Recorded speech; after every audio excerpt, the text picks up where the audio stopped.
Welcome to another episode of the Ginger Romance. Here, you'll hear anonymous stories from travellers all over the world. Real submissions from real people. Tales of connection, romance, passion, heartbreak, friendship, and love in all its forms. Because every kind of love deserves to be told.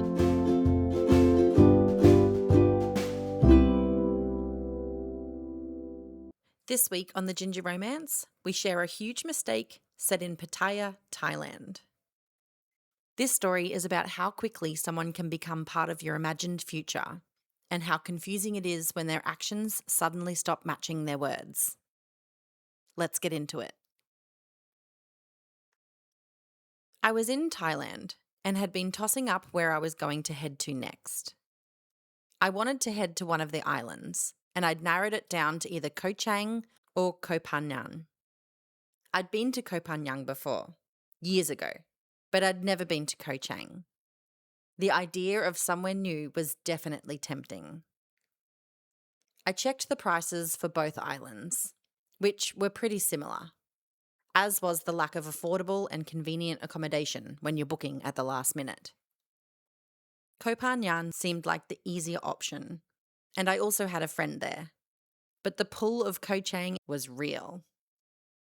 When you travel full-time, it's easy to get travel fatigue. And for me, that usually looks like struggling to make decisions. There have been so many times I've wished I had someone to bounce ideas off, someone to help with the research, or even just tell me, let's do this. But that's not really an option when you're traveling solo. Sometimes I'd let ChatGPT decide for me. Other times, I'd go old school and flip a coin. This time, I tossed a coin. And it landed on Koh Phangan. Decision made. I booked my transport and accommodation, and I was leaving in 2 days. I'd been to Bangkok plenty of times before, so there wasn't really any sightseeing left to do. Instead, I decided to head out for a few drinks, have a dance, and let my hair down for the night. I jumped onto Tinder to see if I could find a sidekick for the evening, and that's when I matched with him. We were staying in the same area, so we quickly organised to meet for a drink. I spotted him standing at the end of the street as I walked towards him. Tall, bald, handsome, and wearing a huge smile. We hugged hello, and it honestly felt like we already knew each other. We walked through the streets chatting before ending up around the infamous Khao Road for drinks. It turned into one of those nights where time completely disappears. We got along so easily. We had heaps in common, but more than anything, we shared the same sense of humour. We laughed all night. We also kissed. A lot. We held hands as we walked from bar to bar, probably being a little more affectionate than we should have been in such a modest country. He was from the UK, and this was his first trip to Thailand. As we talked about our travel plans, I found out he'd just booked Koh Chang, the day after I was heading to Koh Phangan. The chemistry between us was electric. He even briefly considered changing his plans and coming with me. But his podcast co-host was flying into Bangkok and they'd already made plans to catch up, so he couldn't. That night, we ended up back at his place and spent the night together. The chemistry we'd felt all evening didn't disappear once the bars closed. The next day, we grabbed breakfast, walked around Bangkok, and somehow laughed just as much as we had the night before. When it was time to say goodbye, we made a loose plan to meet again in Pattaya and spend the rest of his holiday together. The next morning, I left for my island adventure. Before I'd even reached the island, the messages had already started. He told me that he missed me, that he wished he'd come with me, and from that moment on, we barely stopped talking. We were texting, voice noting, having phone calls, and before long, we were video calling every day. We talked about everything and nothing, always laughing, always finding another reason to stay on the phone just a little longer. He told me that I inspired him, that he wanted to quit his job and become a full-time traveller. He loved the freedom that I had, and he wanted that life for himself. We even joked about starting a TikTok and a podcast together, documenting our travels and what it would be like to see the world side by side. Now, I am not naive. As exciting as all of this was, I was still skeptical. I'd believe it when I saw it. Quitting your job, selling everything, and travelling the world isn't exactly a casual life decision. There was also a tiny part of me waiting for the bubble to burst. Everything was happening so quickly that it almost didn't feel real. I kept reminding myself to enjoy it without getting too attached. By the end of my first week on the island, we were both heading to Pattaya. Imagine meeting a stranger for one night, then deciding to spend the next week together. Most people would probably think that's reckless. Looking back now, it probably does sound that way. But at the time, it just felt exciting.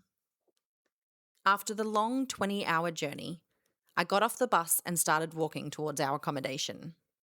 The nerves were definitely kicking in. Then I spotted him walking towards me with that same huge smile, offering to carry my bags. And instantly, everything felt easy again. The nerves disappeared. That night, we experienced Pattaya in all its chaos. We went to a ping pong show, listened to an incredible live band, and enjoyed a few drinks together.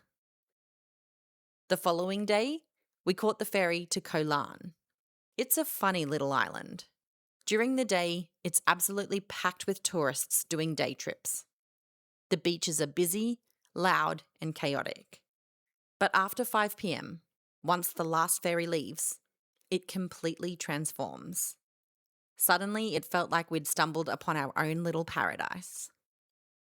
We spent the day exploring beaches, then had a romantic dinner right on the sand.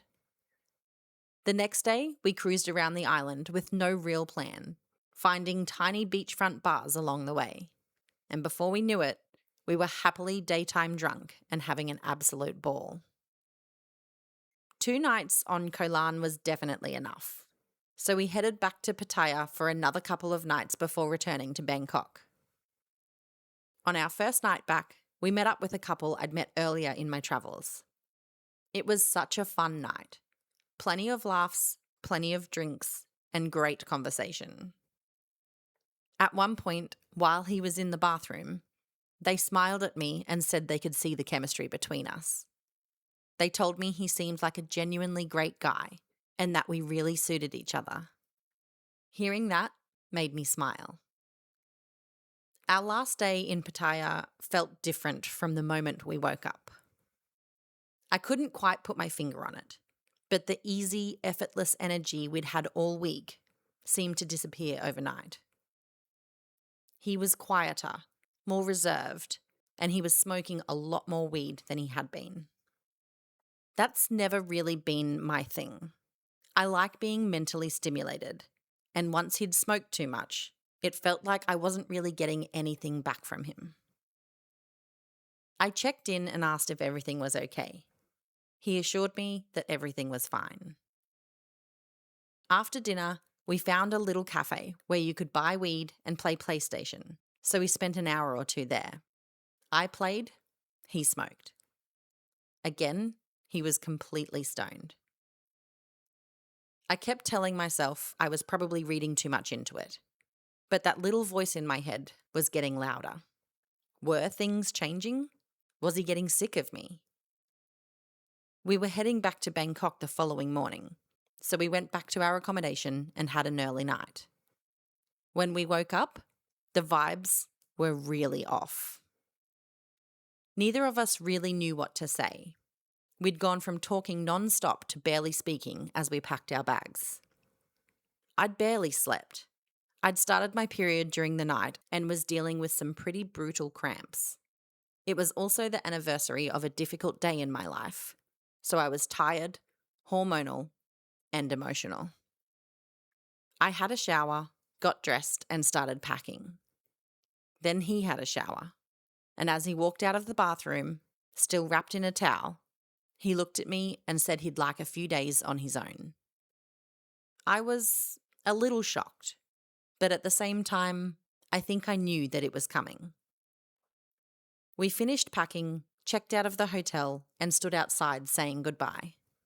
He kissed me, hugged me, and said we'd catch up again in Bangkok in a few days. As I stood there watching him walk away, I couldn't hold back the tears. Everything had happened so quickly, and the last thing I wanted was to spend the day alone, but I also wanted to respect what he'd asked for. I made my way to a bus station, jumped on the first bus back to Bangkok, and booked myself a hotel along the way. For the next couple of days, we barely spoke, just the occasional message here and there. The day he arrived in Bangkok, I didn't ask if he wanted to meet. I wanted to see whether he'd reach out first. He didn't. A few days later, he messaged saying he'd gotten food poisoning from some street food and had spent the last day or so violently sick in bed. He was flying home the following day and suggested we catch up for lunch before he headed to the airport. By this stage, I was starting to feel angry. Not because he hadn't seen me, because I felt like he just wasn't being honest. His whole character seemed different. If something had changed, I just wanted him to tell me. Instead, I was left trying to read between the lines and fill in all the blanks myself. Even so, I agreed to meet him for lunch. Part of me wanted closure. Another part hoped the version of him I'd spent that incredible week with would turn up. We'd laugh about whatever awkwardness had crept in, and we'd leave things on a better note.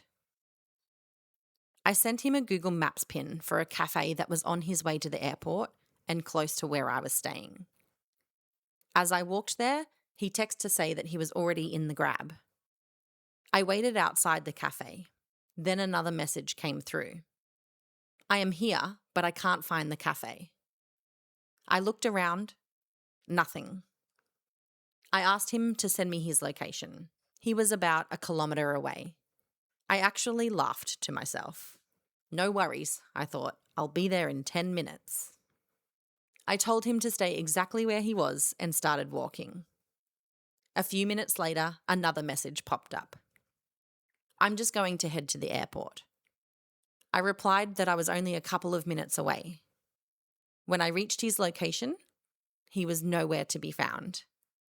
I messaged asking where he was. I've already left for the airport. I was furious. Not just at him, at myself. I'd given him another chance because I genuinely thought we could leave things on a better note. At no point did I think he'd somehow make the ending even worse. I walked back to my accommodation, sent him one final message telling him exactly how I felt, and I never heard from him again. Looking back at this experience now, I try not to be bitter. I'm grateful for the time we shared, the laughs that we had, and the connection that we experienced. But it also taught me something.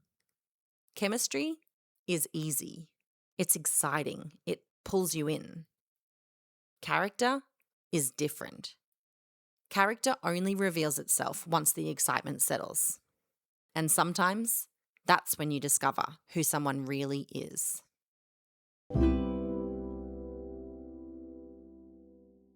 That's where the story ends, but not where my thoughts do. Even though this ended badly, that's not what struck me most. It's how quickly two people can build a future inside conversations. They weren't just talking about tomorrow. They were talking about podcasts, traveling together, quitting jobs, and creating a life. Sometimes we mistake shared dreams for shared commitment. And the scary part is, neither person has to be lying. One person can genuinely mean it in the moment, while the other is already building a future around it. So here's what I keep wondering. When do exciting possibilities become expectations that were never agreed to? Let me know your thoughts in the comments, and I'll catch you in next week's episode. Thanks for listening. Make sure you're following along to keep up to date with weekly stories that will inspire, entertain, and maybe even make you fall in love with the idea of love itself. Got your own romance story and want to be a part of the Ginger Romance community? Check the notes for details on how to submit your own.